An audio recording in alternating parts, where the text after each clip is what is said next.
자, 제가 소개해드리겠습니다. 마음 가는 대로 세계를 유랑하며 유쾌하고 따뜻한 시선으로 여행지를 담아내는 여행 크리에이터 곽튜브 그리고 원지의 하루 두 분입니다. 안녕하세요. 반갑습니다. 자, 각자 소개를 좀 해주세요. 안녕하세요. 여행 크리에이터 곽튜브 채널의 곽준빈이라고 합니다. 예, 준빈 씨. 네, 그리고요. 안녕하세요. 여행 유튜브 채널 원지의 하루의 이원지라고 합니다.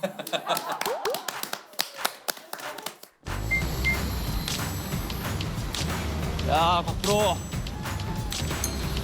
Если там нужно, лучше вот тогда Там вода, включай тогда. да, все включено. 진짜? Это вот здесь, вместе. Не знаю, сейчас посмотрим. I was raised by a whore and a bandit. I got shot on my horse in the canyon. I was 5 when I learned how to gamble. 방구석에서 보면서 항상 이런 데는 어떤 사람들이 갈까 이렇게 생각하던 그런 데란 말이야. If the first hoe don't work, make it bigger. 약간 소심해서 아무나 못 물어보거든요. 약간 눈이 마주쳐서 웃어주면 물어봐야 되거든요. 아니 무슨 옷을 여기다 넣어놓으셨어?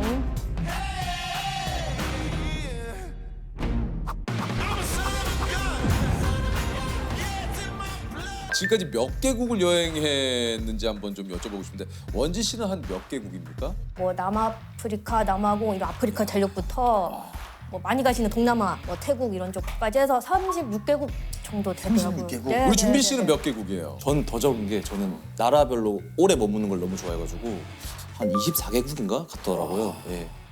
요거 이제 2022년에 수리남을 수리남이라는 그 드라마 자체가 너무 새롭게 느껴지고 5화 끝나자마자 바로 이제 결제를 해서 이제 그냥 무턱대고 간 거예요. 수리남. 우리나라에서 그 수리남을 가려면 어떻게 해야 돼요?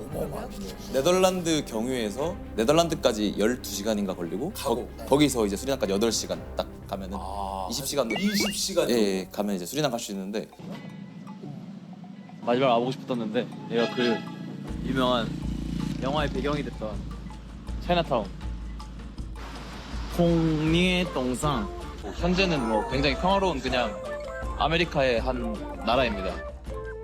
이게 이제 원지 씨가 1세대 여행 크리에이터.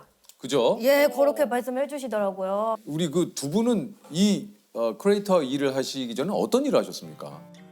일단 저도 회사 생활을 했었고 네. 이제 설계사무소를 다녔었어요. 네, 그러다가 이제 어느 날 많은 분들이 그러실 거예요. 점심 1시에 끝나잖아요. 네. 그럼 이제 시계를 보고 앉습니다. 근데 1시 전에는 절대 일을 시작하지 않아요. 예, 근데 아, 뭔가 그 좀 있죠? 예. 점심시간이 1시까지니까. 그래서 보면서 가만히 앉아있는데 10년 뒤에 1시에도 똑같이 이러고 있을 것 같은 거예요. 그래가지고 안 되겠다. 그래서 바로 사직서를 준비해서 내고 내가 너무 결과만 위주로 살았구나. 이 과정을 한번 즐겨보자. 그래서 유튜브에 영상으로 한번 과정을 남겨보는 게 어떨까 이러면서 그래서 시작을 하게 됐어요. 일상을 그래서 원지 하루라고 해가지고 하루하루를 영상으로 그래서 그 남겨보자. 하루를 한번 담아본 거고. 네, 그게 이제 한 8년 차 계속 담고 있습니다. 예. 우리 준빈 씨는 또 어디서 근무를 하셨습니까? 저는 원래는 이제 러시아어를 전공해가지고 그 주 아제르바이잔이라는 나라의 대한민국 대사관에 그 실무관이라고 하고 이제 행정직인데 이제 그걸로 대사관에 또 일을 하셨구나. 네 그걸로 이제 근무를 하면서 그때 우연치 않게 다른 여행 유튜버 분이 그때 여행을 오셨는데 그 빠니보틀이라는 여행 유튜버가 여행을 왔는데 거기서 제가 만나가지고 가이드를 해줬는데 곽튜브라는 분입니다. 이 기름으로 뜯고 나면 몸에 있는 박테리아나 이런 미생물들이 다 사라진대요. 발이 초콜릿 묻은 것 같아. 나도 이런 재능이 있는데 저 사람만큼 할 수 있을 것 같은데 라고 생각하고 그때 수입을 알려줬는데 수입도 저보다 많았어요. 그러니까 저 사람은 세계 여행 다니면서 놀면서 하는데 저는 당시 27살, 6살에도 연봉이 또래보다 많았거든요. 근데도 나보다 많이 버는 거 보고 이제 점점 이제 일하면서 계속 이 머리는 이미 저기 그쪽으로 가 있고. 예. 회사 다닐 때와 지금 이제 크리에이터로 활동하실 때 수입 좀 비교를 하자면 좀 어떻습니까? 준빈 씨 어떠세요? 제일 잘 벌 때 기준으로는 한 달 기준으로 하면은 직장인 때 연봉 한 번 번 적이 있었고 그러니까 대사관 다니던 시절에 연봉을 한 달에? 유튜브 하면서 한 달에 번 적이 있었고 야, 대사관 다니던 시절에 연봉을 한 달에. 네, 한 번 있고요. 그렇게. 계속 있는 건 아니지만. 네, 그죠. 이게 조회수 급락이 너무 심하다 보니까. 맞아요. 원지 씨는? 아 저도 유튜브 한 지 오래됐잖아요. 이제 번지 시작할 때 비슷하게 이제 연봉이 한 달에 이렇게 꽂힌 적이 있고 전체적으로는 이제 먹고 싶은 거, 제가 먹고 싶은 거 안 아끼는 스타일인데 이제 메뉴판의 가격을 보지 않는다. 이거 정말 멋있는가 스스로 약간 멋있을 때가 있거든요. 그래서 아니 그 우리 각자 또 여행 갈 때 꼭 좀 챙겨가는 것들이 좀 있을 것 같아요. 원지 씨가 꼭 챙겨가는 거 뭐가 있습니까? 하나가 있긴 한데 제가 단소를 챙겨갑니다. 단소. 아 단소요? 예, 단소를 왜 챙겨가세요? 단소가 좋은 점이 여러 가지가 있는데 뭐예요? 일단 휴대가 있나요? 휴대가 일단 그 꽂고 다니면 돼 배낭에. 그리고 두 번째는 이제 호신품 이렇게 가까이 호신용으로도 쓸 수가 있고. 휘두르면 되니까. 그리고 세 번째가 이제 한국 전통악기잖아요. 약간 여행지에서 한국인이 아 또 한국어 좀. 하면 아니 근데 원지 씨 난 저 굉장히 궁금한 게 본인은 좀 여행 스타일이 불통인데 왜 단소로 사람을 끌어모으려고 단소를 한번 예. 단소가 단소하면은 그 단소 아저씨가 있죠. 단소 아저씨 단소 아저씨 결국엔 태격을 하지 않았던. 아유.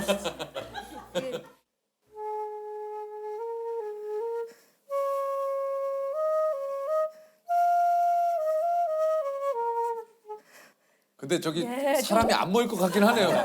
네, 요 정도. 원지 씨. 진짜 아니 지금 취미네요. 아니 근데 누가 봐도 지금 이 정도로는 공부한 지 한 이거 단소 산지 10년은 됐는데 요 정도. 10년. 그 정도면 짐 아니에요? 잠시만요. 나는 굉장히 그래서 원지 씨한테 마음이 많이 가네. 그럼요. 왜냐하면 이렇게 10년을 했는데도 실력이 지금 이 정도니까 얼마나 우리 친근한. 네. 네. 네. 아니 그 저 우리 준비 씨는 여행 갈 때 꼭 챙겨가는 게 있습니까? 그 마지막 세계 여행을 이제 2020년에 끝나고 올 때 머리가 다 빠진 거예요, 진짜. 아 진짜? 여기가 아예 지금 제가 한국 와서 치료를 많이 받아가지고 정말 좋아진 건데 카자흐스탄에서 탈모가 시작돼가지고 거기서부터 이제 카자흐스탄 약국 돌아다니면서 탈모약을 구하러 다녔었어요. 그러니까 생각보다 해외 나가면 남자분들 중에 거기서부터 탈모 시작된 분들이 많아요. 왜 그러지? 물이 안 맞아. 물이 좀 바뀌거나. 이게 저 장기 여행 6개월 했다 보니까 3개월 차부터 빠지기 시작하고. 그러니까 그럴 수 있겠다. 그래서 그 이후에는 항상 여행 갈 때 탈모약을 꼭 챙깁니다. 아 다른 것보다. 네. 아니 근데 원지 씨는 여행 가면 메이크업 샵을 꼭 방문을 한다 그래요? 네네. 이 이유가 있습니까? 다른 채널과 무슨 차별화를 줘야 될까? 이걸 그래서 하셨구나. 네, 그래서 이제 여자고 왜냐면 각국의 화장법이 또 다 다르니까. 다 다르니까. 한번 좀 볼까요? 이거 너무 좋죠. 좋죠. 예.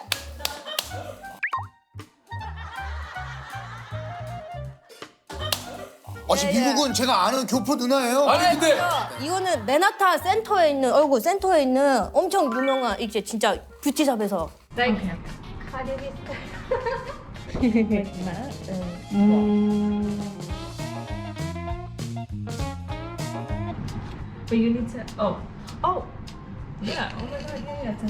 뷰티샵에서 받으면 한 얼마 정도? 이거 진짜 많이 줘. 한국 돈으로 팁까지 한 50만 원 정도. 우와. 왜냐면 이 속눈썹만 한 60불을 달라고 하시더라고요. 추가하는데. 좀 이렇게 오랫동안 마음에 남아 있는 여행지가 좀 있을까요? 러시아의 그 북극 지역이 있는데 거기서 낚시를 하다가 우연히 이제 거기서 일하시는 우즈베키스탄 외국인 노동자랑 정말 우연히 만나가지고 거기서 친구가 돼가지고. Твой удочка какой? Удочка. Вот такой надо. Вот такой маленький надо, маленький. Ты большой. Нет, я этому говорит, вот этому. Живете здесь? Мурманске? Все работает. Узбекистан, знаешь, небогатая страна, все люди здесь работают. 친구가 돼서 이렇게 같이 여행하고 그분 집에 같이 자는데 저는 놀랬던 게 그때 당시에 그분이 돈이 너무 없어가지고 집에 그 러시아에서도 이제 화장실도 없는 되게 단칸방에 살면서 월급 20몇만 원 받으시면서 러시아에서 중노동하고 계신 분이었는데도 저한테 돈을 계속 쓰지 말라고 그러고 밥 해주고 술 사주고 막 그러려고. 대접을 계속 해주셨고. 네. Не, я ресторан угощаю. Сегодня я хочу просто угощать, потому что сегодня очень благодарю. Хорошее мясо. Я тебе угощать надо, потому что ты гость. А в Узбекистане? Узбекистан 400 $400. Карта можно платить? А, карта готовит. 잘 어울리네. 그래서 락까. Это смотрите, запомните меня. А, когда я видел, я сразу... хорошо. 두 분은 좀 언제 해외 여행에 대한 이런 꿈을 좀 가지시게 됐는지 원지 씨는 좀 언제? 저는 이제 학창 시절까지 거슬러 가는데 저희가 이제 아버지의 사업 실패로 제가 고등학교 때 집에 딱지들이 붙더라고요. 근데 제가 놀랬던 게 이런 집에도 딱지가 붙는구나. 왜냐면 엄청난 부잣집에만 붙는 줄 알았거든요. 아무튼 그래가지고 갑자기 이제 판잣집 단칸방으로 이사를 가게 됐어요. 하루아침에. 그래서 갔는데 이제 거기가 어떤 집이었냐면 9시에 단수가 되고 공용 화장실을 쓰는데 이제 겨울에는 물이 탱크가 오니까 이제 독서실 같은 데서 화장실 해결하고 그때 이제 이 좁은 공간에서 제가 다큐멘터리를 좋아했거든요. 세렝게티 이런 거. 예, 그런 걸 보면서 이런 너른 초원 같은 곳에 나도 한번 가보고 싶다. 들어가면 이제 약간 복도처럼 되어 있고 어두운 약간 항상 물이 축축해서서 발에 물이 차박 항상 이런 기억이 있어요. 아무튼 거기에 이제 집들이 이제 한 칸씩 딱 있는데 다락방이다 보니까 이제 아빠는 이제 따로 사시고 그리고 이혼도 하셨고 여러모로 하는데 이제 여자 3명 두면 거의 딱 맞는 그 정도 정말 조그만한 방이었어요. 네. 이 최소한의 인간에 필요한 공간이 없는 거죠. 책상 하나 없고 그런 결핍이 약간 여행으로 이렇게 뭔가 로망이 생기지 않았나. 네. 이게 이제 또 진짜 대학을 휴학하고 1년 동안 알바를 90일간 한 6달 가까이 했었어요. 6달 가까이 해서 네, 그걸로. 백화점 구두 매장에서 이제 일을 했었는데 보면 이제 발 사이즈를 이제 보면 제가 사이즈를 이제 많이 보다 보니까 대충 알아요. 그러면 이제 그냥. 240이시죠? 이러면은 그분이 신뢰감을 확 갔죠. 네.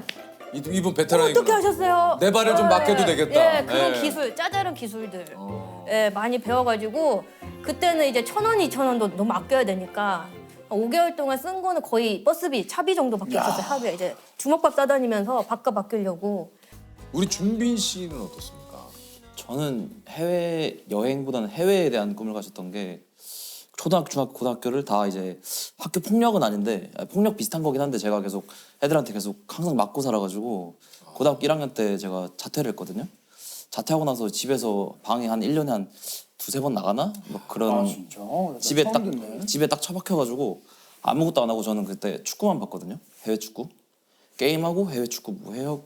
그러다 보니까 이제 해외 축구 보니까 나도 이제 해외 나가서 그냥 사람들이 없는 데서 좀 한국인이 없는 데서 지내고 싶다라고 처음 해외여행을 시작했던 것 같아요. 그러니까 그런 생각을 했던 것 같아요. 실행하는 건 되게 오래 걸렸는데 저는 몰랐어요. 시작하는데 그 마음을 가지는 게 오래 걸렸어요. 사실 이런 얘기를 꺼낸다는 게 이게 저 쉽지 쉬운 않네. 일은 아닐 텐데.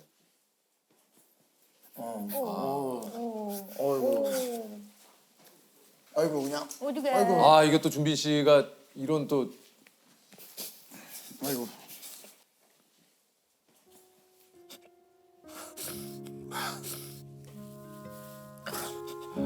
너무 뭐 늘 얘기 드립니다만 너무 화가 납니다. 예, 정말 이 진짜 학교 폭력 지금도 이 어느 곳에선가 이런 게 누군가를 괴롭히고 못 살게 구는 진짜 이런 일이 좀 진짜 없었으면 좋겠는데 제가 덩치가 되게 작고 항상 반에서 키로하면 꼴찌였어요. 맨 앞이었거든요. 동급생이잖아요. 근데 저는 그들에게는 항상 미치였어요. 초등학교 때는. 근데 중학교 가도 똑같았는데 그냥 뭐 매점에서 빵 사오라든지 아니면 이동 수업 같을 때 책 자기 거 옮겨 놓으라고 한다든지 뭐 체육복 빌려가고 뭐 교과서 빌려가고 안 돌려주고 컴퍼스로 등을 찌르고 그러니까 야 나 얘 봐라 하면서 이렇게 찌르고 그럼 제가 아파하는 거 보면서 웃고 막 그래서 중3 때 고등학교 진학할 때는 아무도 모르는 고등학교로 가야겠다 해서 혼자 되게 떨어진 실업계를 갔어요. 일부러. 고등학교 1학년 때 초반까지는 정말 해방이었던 게 반에서 1등 했고요. 일단 애들도 되게 재밌었어요. 그러니까 원래도 재밌는 사람이었어요. 그냥. 근데 중반부터인가 반에 있던 누가 그 중학교 때 애한테 들었어요. 제 별명이 걸베이였다더라. 제 별명이 걸베였거든. 거지였거든 별명이. 심장이 내려앉는 줄 알았어요. 그 얘기를 듣는데 중학교 때 저랬다더라 하는데 와 진짜 세상이 무너진 느낌이었어요. 다시 원래대로 돌아가야 되구나. 그럴 바엔 그만하자 이런 생각을 많이 했죠. 아 정말 이게 또 저기 아, 진짜. 준비 씨가 또 그런 일이 예. 얘기하고 싶은 거는 그게 그러니까 되게 힘든 시기를 한 오래 겪었는데 고등학교 1학년 때 그걸 부모님도 모르세요. 그 몰랐었어요 그때는. 근데 그 자퇴한다고 하니까 당연히 반대하죠. 집에서 어느 가족이 그 자퇴한다고 하는 걸 자퇴해? 이렇게 하는 사람 없거든요. 그러면 엄마도 네가 자퇴를 왜 하냐. 고등학교 때 추억은 절대 못 만든다. 그냥 전 추억이 원래 없었거든요. 그때부터 학창 시절부터. 그래가지고 그때 가출을 했어요. 자퇴 안 시켜주니까. 그때는 부산에서 거제도까지 이제 가는 다리가 없어가지고 배 타고 이제 거제도까지 가서 그때 배추밭에서 막 자고 이러니까 아 이게 현실이구나. 진짜 사회는 무섭구나 하면서 한 4일하고 집에 전화해가지고 엄마한테 아 사실 거제도에 있다 이러니까 한 밤 9시인가 전화했는데 통영 이렇게 해서 부산에서 통영까지 돌아오는 길밖에 없었는데 새벽 4시쯤에 오셨더라고요. 엄마랑 아버지랑 둘 다. 그래서 차를 타는데 한마디도 안 하시더라고. 집까지 갈 때까지. 가는데 너무 죄송하기도 한데 근데 그냥 인생이 무너졌고 저도 그래서 서로 아무 말도 안 하고 한 일주일 정도는 그냥 집에만 있었어요. 근데 그렇게 하다 보니까 진짜 dengu피증 심해지고 어머니한테 그래서 말을 했죠. 사실은 초등학교 6학년 때부터 맞았다 애들한테. 그래서 그만하고 싶다 얘기하니까 바로 그냥 학교 가서 자퇴.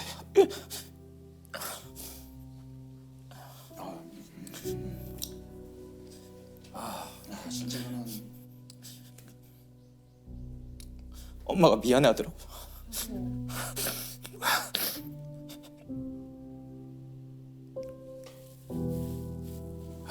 이 참 우리 근데 이거를 당당하게 얘기한 게 제가 27살 땐가? 이거를 얘기하는 게 한국에서 창피한 일이에요 되게. 왜냐면은 학교 폭력 당했다고 하면은 보통 원인을 당한 사람도 찾거든요. 그러니까요. 가해자들은 많고 소수예요. 그 당하는 사람은 극소수예요 정말. 그런 사람들 학교에서 우리 학교는 폭력 없는데 이러는데 사실은 관심이 없는 거예요. 폭력 당한 사람들에 대해서. 그래서 그 친구들이 자기 잘못이 아니라고만 생각했으면 좋겠어요. 그러니까 보통은 원인을 자기한테 찾거든요. 그래요. 왜냐면은 어쩔 수 없는 게 쟤네는 안 맞는데 왜 나만 때릴까라고 생각하면은 아 내가 너무 뭐 나대거나 혹은 내가 뭐 못생겼거나 뭐 그렇게 생각할 수 있는데 그냥 그 친구들이 자기 잘못이 아니라고 생각했으면 좋겠어요. 준비 씨가 진짜 얘기해 주신 대로 이게 스스로가 폭력을 가한 사람들이 느껴야 할 죄책감과 본인 스스로의 이런 것들을 오히려 내가 잘못한 게 아닐까 하는 절대 정말 그렇게 생각하지 않으셨으면 좋겠고 진짜 혼자 계시지 마시고 꼭 주변의 도움을 꼭 좀 요청을 하시고 그 전화번호가 그 있죠.